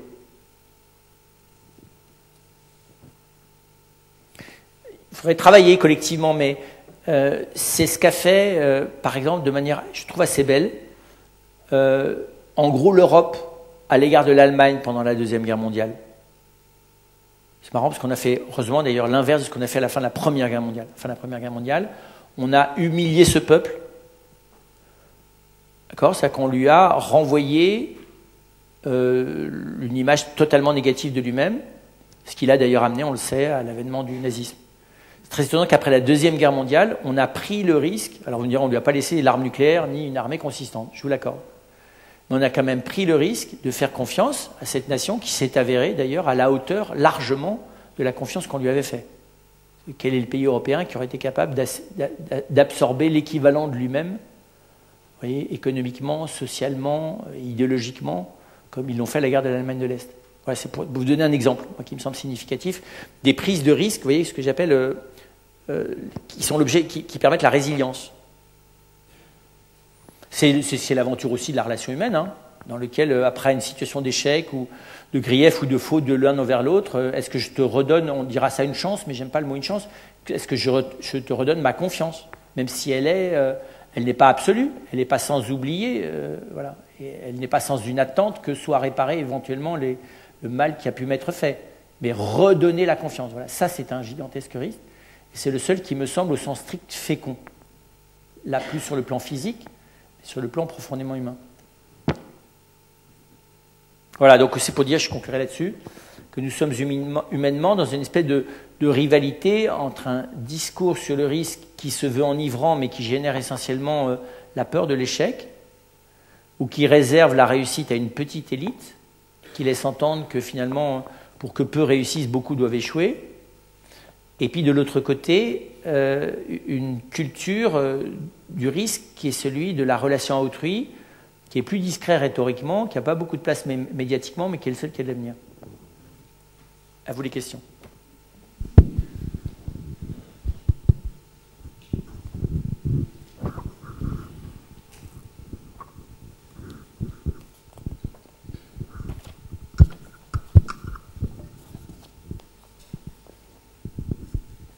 Il y a une expression qu'on n'avait pas employée et qu'on entend presque tous les jours, c'est le principe de précaution. Ah oui, bien sûr. Alors, le principe de précaution, c'est une déformation du principe de responsabilité de Hans Jonas. Hans Jonas a écrit un livre dont l'essentiel d'ailleurs n'est pas dans cette question du principe de responsabilité, enfin, pas tellement la question que je vais développer maintenant, celle du principe de précaution, mais qui est plutôt d'ailleurs la partie du livre que personne ne lit jamais, qui est une véritable philosophie éthique du bien. Mais l'idée de Hans Jonas, elle est simple. Elle est de dire, précisément aujourd'hui, la science et la technologie qu'elle permet mettent en nos mains, personnelles parfois, collectives tout le temps, un pouvoir d'agir durablement pour le bien ou pour le mal. Nous avons un pouvoir de destruction massive et un pouvoir de construction massive. Et donc, étant donné ce pouvoir, dont nous ne pouvons plus simplement envisager notre génération, mais les générations suivantes. C'est-à-dire que notre pouvoir, il est d'agir durablement, au-delà de notre propre génération, ce qui est assez rare. En gros, il disait de manière tout à fait juste, tant qu'on n'avait pas la machine, le pouvoir des humains de détruire ne dépassait pas 1 ou 2 générations. Les pouvoirs de construire aussi, d'ailleurs. Ce qu'une génération avait fait, la suivante n'arrivait pas tout à fait à tout détruire, mais la troisième pouvait le faire. Ce qu'une génération avait démoli, une génération suivante ne suffisait pas à le reconstruire, mais la troisième, si. Là, c'est différent. On a le pouvoir, par la bombe nucléaire, de déshumaniser définitivement la planète pour les 4 millénaires qui viennent. Enfin, voilà. On a le pouvoir, par la pollution, le déséquilibre climatique non intelligemment géré, voilà, d'empêcher, au-delà des 100 prochaines années, je ne sais pas trop quoi, 20, 30 ou 40 générations suivantes, de survivre dans des conditions humaines sur la planète sans des outils techniques très élaborés, donc sans être une toute petite élite, et moyennant donc la suppression ou la mort du reste de l'humanité. Voilà, bref.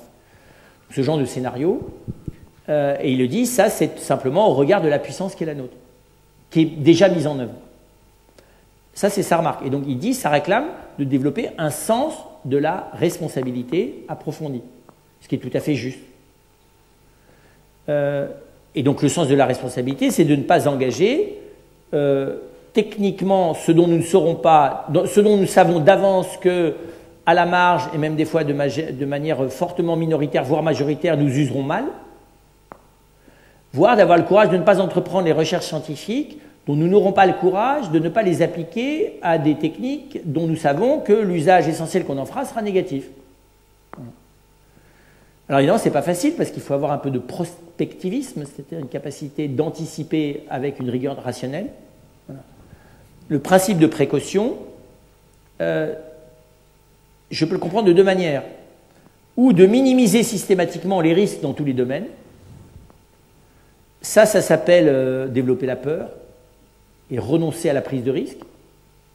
Mais ça peut s'appeler différencier les domaines, ceux dans lesquels les risques sont secondaires et je peux parfaitement les prendre, et les risques qui deviennent des risques majeurs qui concernent l'intégrité de l'espèce, ça s'appelle la manipulation génétique ou le clonage, et tout ce qui tourne autour, hein, d'ailleurs, le déséquilibre climatique et le développement d'armes chimiques ou autres ayant une capacité de détruire les humains en très grande quantité.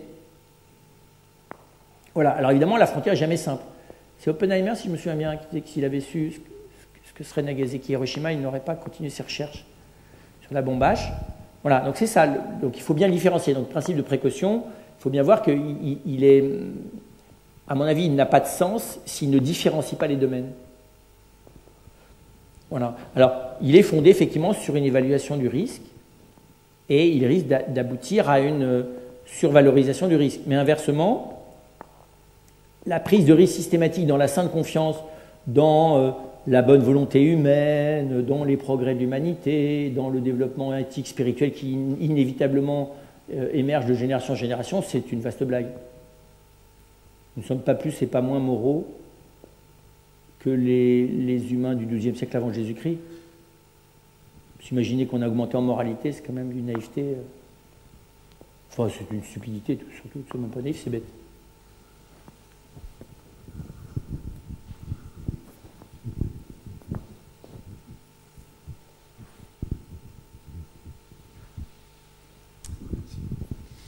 Merci pour tout, Elie. Moi, ce qui m'intéresse, c'est plus par rapport au risque de vivre. Ma question, c'est si vous deviez visiter jusqu'au bout ce risque de vivre, ce serait quoi? Relativement à la croix, par exemple. Alors, c'est vrai que l'humain est la réalité dont nous avons l'expérience, non seulement qui comporte le plus de risques, mais qui est démesurément plus risquée que toute autre chose. Pourquoi? Parce que la complexité qui est la nôtre et la fragilité qui est la nôtre fait que la possibilité que ça foire est incommensurablement supérieure à toutes les autres réalités que nous connaissons. Ça, c'est sûr. Il n'y a rien qui soit plus en danger que l'humain. C'est parfaitement clair. Mais ça, c'est intrinsèque. Hein, tout simple. Et alors, c'est encore plus paradoxal quand je comprends que c'est le lieu d'un développement spirituel qui, comme tel, pourrait se faire hors de tout risque. Enfin, tu vois, la dimension spirituelle, si elle s'échappait du corps, ça serait super. Il n'y a plus aucun risque. À partir du moment où j'ai plus le corps, je suis dans la clarté complète, je suis libéré de la mort, de la souffrance, des possibilités d'erreur, de tout. C'est super la vie angélique. C'est ce qu'a effaré Platon d'ailleurs. Et les animaux, c'est super sympa parce que précisément, ils n'ont pas à grandir dans l'identification de ce qu'ils sont, ils n'ont pas à construire leur personne, ils n'ont pas à co-construire leur identité, enfin, ils n'ont rien de tout ça à faire. Et en plus, ils n'ont pas des idées bizarres pour savoir comment foirer sa propre vie et celle des autres. Donc c'est relativement cool. Et donc la risque du dinosaure, alors ils ont disparu les pauvres hein, à cause de la glaciation, mais sinon d'être un tyrannosaure rex, tout ça là, un moustique, tout plein de trucs là, il y a des risques. Hein. Mais c'est quand même incommensurablement moins grand. Donc nous sommes des réalités intrinsèquement de très haut niveau de risque parce que nous sommes des réalités qui sommes sans cesse en évolution avec des ruptures, des changements et, comment dire ça, des opportunités à saisir. Puisque c'est précisément l'intelligence, l'attention, d'oublier la saisie des occasions qui seul permet le juste développement de la personne humaine. Alors, je peux le prendre dans l'autre sens et de dire que c'est le plus gigantesque exercice d'équilibrisme, enfin que c'est un chef-d'œuvre, quoi. L'humain est intrinsèquement un sportif de très haut niveau, un héros naturel, un entrepreneur né, un co-créateur complètement à la fois un peu fou, quoi, puisqu'il est aveugle, il entreprend de co-créer, complètement fou. Voilà, donc c'est très bizarre, oui. Donc ça veut dire que évaluer l'humain avec le risque rationnel, c'est juste se tromper complètement d'échelle d'évaluation. C'est de la bêtise complète. C'est-à-dire vouloir que l'humain, ça fonctionne comme les mathématiques, comme les machines, comme les vers de terre, comme les vaches, comme les nuages ou comme les anges, c'est juste du délire. Et que sans doute que le rêve de notre monde de pouvoir, de manière rationnelle, technique et politique, assurer le bonheur de tout le monde de manière... voilà.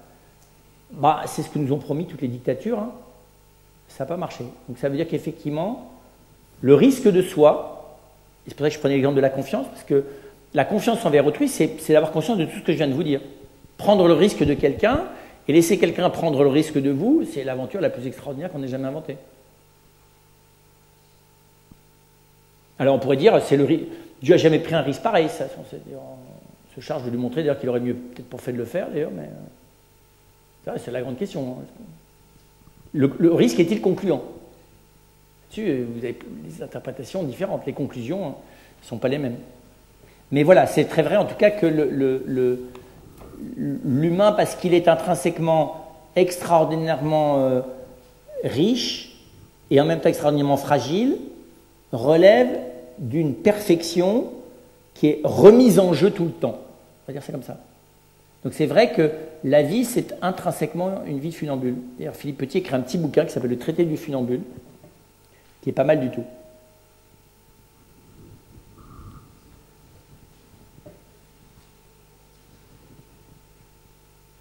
Je n'ai pas parlé de l'artiste d'ailleurs, hein. J'aurais pu, mais vous ne pouvez pas tout faire.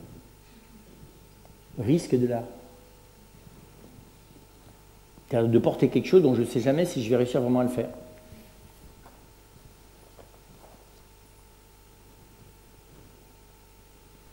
qu'un risque, une dernière question.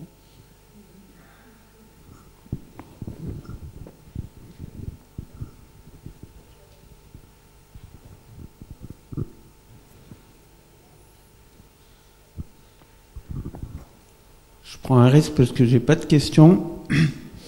Donc, moi, ça me fait penser à ce texte de Blaise Pascal dans les Pensées, où il dit que l'homme est plus grand que tout l'univers par sa pensée et qui peut être détruit par une simple vapeur d'eau.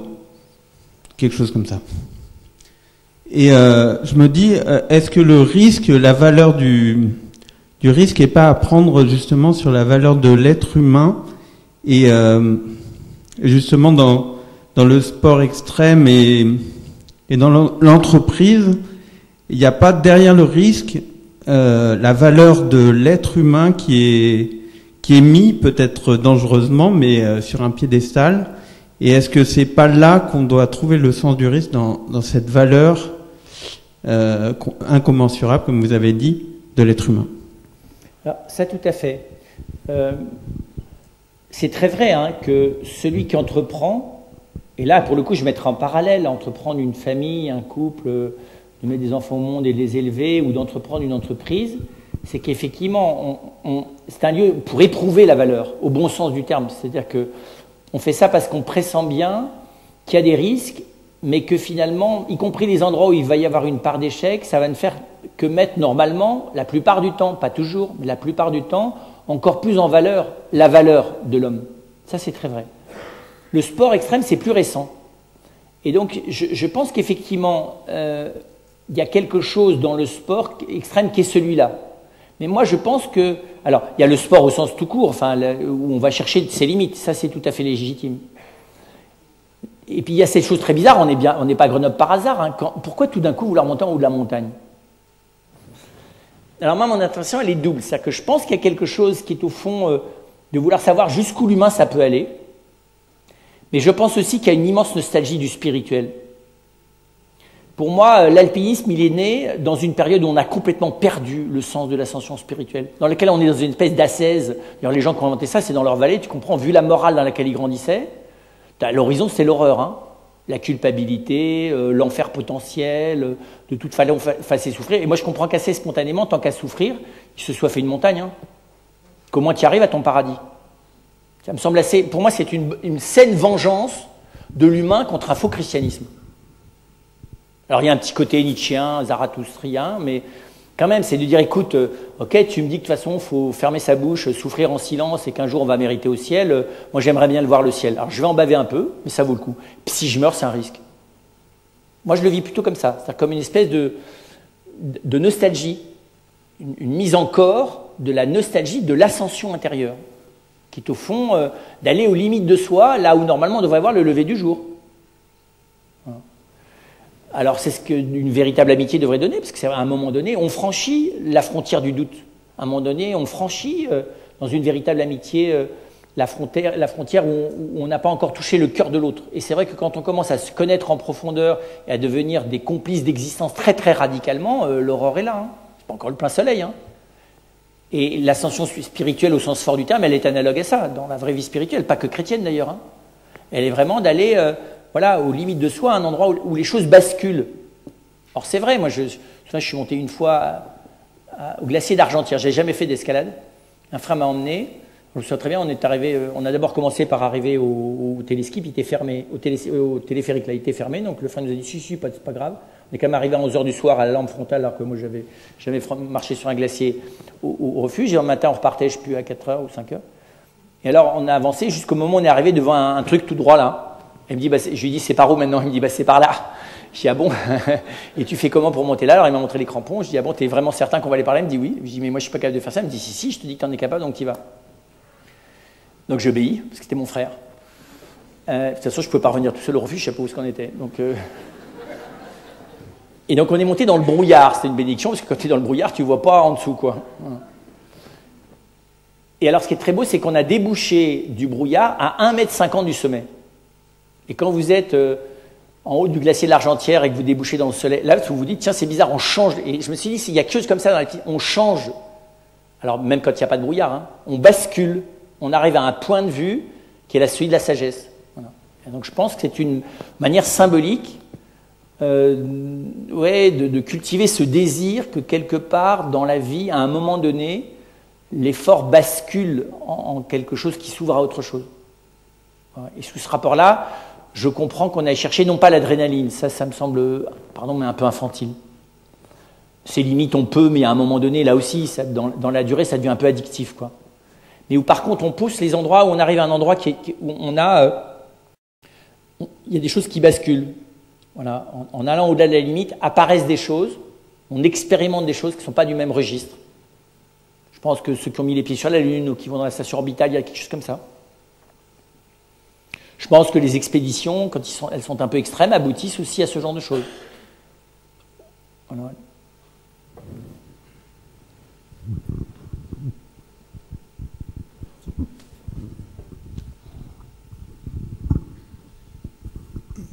Je voudrais juste vous poser une question, si vous pouviez faire un parallèle qui existe entre le sport extrême et les médias. Et les médias.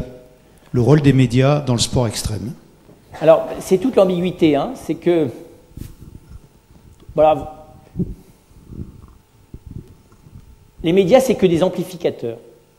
Et effectivement, quand ils amplifient le meilleur comme le pire, le plus ridicule comme le plus délicieux, enfin, pas le plus délicieux parce que ça, ils ne savent pas faire. Que pour le plus délicieux, il faut la sensation, et les médias, ils en ont deux, la vue et l'ouïe, en plus déformés numériquement, donc laisse tomber pour le délicieux, mais c'est vrai, une image numérique, c'est jamais délicieux. Et un son numérique non plus. Et donc, c'est pas bio, quoi. Et donc, c'est vrai, le violon direct, c'est bio. La vue directe, c'est bio. Dès que c'est numérisé, c'est plus du bio. Donc, c'est jamais délicieux. Mais ils amplifient. Et effectivement, l'amplification du risque, c'est esthétiquement... D'abord, ça scotche les gens. Donc, tout ce qui déclenche de l'adrénaline, fixe les gens sur l'écran. Ça s'appelle, au Canada, on appelle ça pitonner la télé. Si tu veux pitonner les gens sur la télé, à la fin de lundi matin, il faut réussir à les mettre en état d'hypnose. Le meilleur moyen pour les mettre en état d'hypnose, c'est de les mettre en état d'adrénaline. Donc, en gros, le concours du meilleur œuf sur le plat va devenir l'ascension de l'Everest par la face nord. Va-t-il y arriver? Ne va-t-il pas y arriver? Il essaie pour la 4e fois. Enfin, moi, j'ai vu 2 fois ces trucs-là, c'est quasiment pathétique, quoi. Va-t-il réussir à apprivoiser son chien ou bien non? Eh bien, rendez-vous au prochain épisode. Enfin, on est chez les fous, quoi. C'est-à-dire que tu prends des risques absolument incommensurables parce que finalement, tu as réussi, je sais pas trop quoi, à baigner ton chien, quoi. Hein. Ou tu as réussi à adresser la parole à ton ado qui a quelques problèmes. Et donc, la mise en scène de l'aventure impossible dans le minuscule, style Amélie Poulain, quoi, on est là-dedans. Donc, tout devient une aventure extrême, tout devient du sport extrême. Et donc, on voit bien qu'à la fin, on ne sait plus où on est, quoi. On ne sait plus quelle est la réalité, quelle est l'amplification visuelle de la réalité. Vous avez bien vu, quand vous voyez un truc de ski, vous avez l'impression que les types, ils ont skié pendant 20 heures dans des conditions impossibles. Ils ont skié sur 150 mètres, sauf qu'on l'a filmé avec 10 caméras ou sous 10 angles différents, et on vous le refilme comme s'ils avaient fait 3 km. Non? Vous n'avez pas remarqué? Quand vous allez sur l'endroit où ils ont été, vous voyez bien que ça dure 20 mètres, quoi. Alors évidemment, on peut se faire autant d'adrénaline en 20 mètres qu'en 1500 mètres, hein, mais... Alors, l'autre chose, c'est le journalisme, qui est autre chose que les médias. Et le journalisme, il y en a deux catégories. Il y a ceux qui en prennent des risques et ceux qui n'en prennent pas. Et puis, il y a ceux qui en prennent de manière dangereuse, inconsidérée et immature. Voilà. C'est vrai que le journalisme... Mais le premier risque que devrait prendre le journaliste, c'est celui de la vérité. Il est beaucoup plus difficile à prendre que celui des balles et des situations de guerre. Celui-là, il ne crée pas d'adrénaline, mais il est beaucoup plus courageux. Le risque de la vérité, ce n'est pas facile. Alors, il n'y a pas grand monde qui le prend aujourd'hui. Le risque de déplaire, pas volontairement. Hein. Voilà. Donc je pense que voilà, aujourd'hui, on ne peut pas dire que ce soit le courage et le risque de la vérité qui caractérise le monde ni journalistique, ni médiatique. Mais par contre, l'utilisation de ce que j'appelais tout à l'heure, cette esthétisation du risque, ce vertige du risque, voilà, jusqu'au ridicule, on va dire ça comme ça. Fort Boyard n'est pas l'avenir de l'éducation vertueuse de l'humanité. Ça. Par contre, c'est vrai que, inversement, le relais médiatique pourrait être peut-être une manière extraordinaire, si on s'en servait dans l'autre sens, et par moments on s'en sert comme ça, pour encourager le risque. C'est vrai, moi je pense à un certain nombre d'émissions qui ont été faites autour de l'entreprise. Faire savoir tout ce qui s'y vit, faire savoir tout ce qui peut... Voilà, faire savoir le risque dans ce qu'il a. Là, pour le coup, la rhétorique de l'image, la rhétorique narrative qu'amplifient les médias peuvent être une rhétorique qui met en valeur du vrai et de manière qui donne envie. Alors là, oui, sans faire de la géographie, hein, mais Et ça, dans ce cas-là, que ce soit d'ailleurs, c'est vrai aussi du cinéma ou du roman, et donc il y a quelque chose comprenez bien, d'une culture du risque qu'on n'a pas perdu, hein, mais je pense qu'il faut le génie de la rhétorique du risque que nous avons utilisé, il faut désormais que nous l'appliquions au domaine de l'existence où les risques sont à la fois fondateurs, structurants et les plus épanouissants. C'est vrai, on attend des films sur comment d'avoir fait grandir ses enfants, c'est une aventure difficile, impossible, mais qui aboutit à un truc absolument extraordinaire. Pas rêvé, hein, extraordinaire, c'est-à-dire qui se fait dans la difficulté, avec une part d'échec, mais où finalement, voilà, l'humanité est quelque chose, moi je pense, quand on le regarde de près, qui est une victoire permanente. Puisque ce que je disais tout à l'heure, on est dans le risque permanent. Mettre en lumière la saveur de cette victoire et ne pas identifier la victoire à pas de difficulté, tout va bien pour moi et tout le monde m'applaudit, voilà. Non, c'est pas ça la victoire. La victoire, c'est quand précisément j'ai pris le risque d'aller à l'intérieur de moi-même, aux limites de ce que j'ai d'humain, dans la confiance en l'autre, dans le travail sur moi-même, dans l'accueil de la vérité, voilà, et d'aller chercher dans le moindre humain et la moindre situation la part d'humanité qui pourrait la faire grandir. Voilà, parce que c'est ça finalement, l'exploration risquée de la personne humaine, qui est à la fois la plus exigeante, elle n'est pas dangereuse pour le corps, hein, mais elle est la plus exigeante et celle qui a le plus de fruits. C'est aussi bonne nuit, normalement ça ne comporte pas de risque.